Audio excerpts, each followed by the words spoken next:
Hi guys! Welcome back to Cookingee! For today's recipe, magluluto tayo ng pork and tofu in oyster sauce.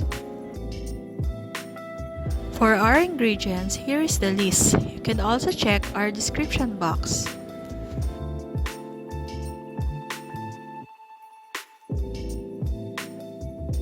Umpisahan na natin ang pagluluto.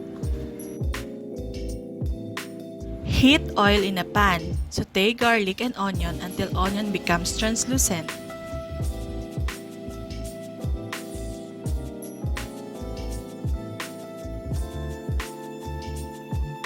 Add pork. Saute until color turns light brown.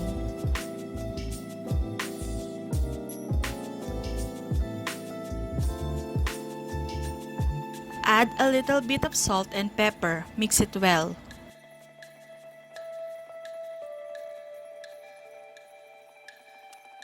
Add oyster sauce, mix it again.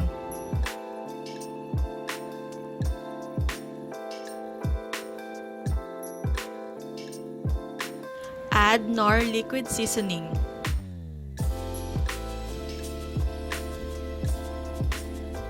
Add water enough to cover the pork.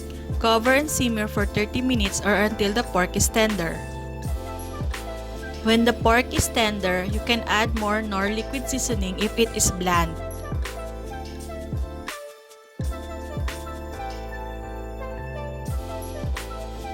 Add the tofu and mix it with the pork.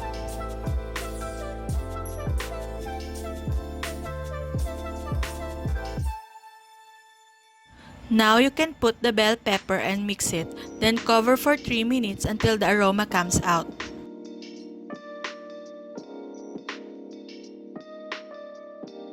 Add ground black pepper to taste and mix it well. And at this time, you can add the sesame oil, but this is optional for the aroma and nutty flavor. You can also garnish it with sesame seeds.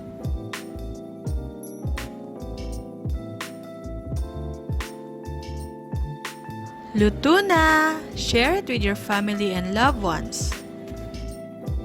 Hope you like our recipe! Please don't forget to like, share, and subscribe. See you on our next vlog. Bye!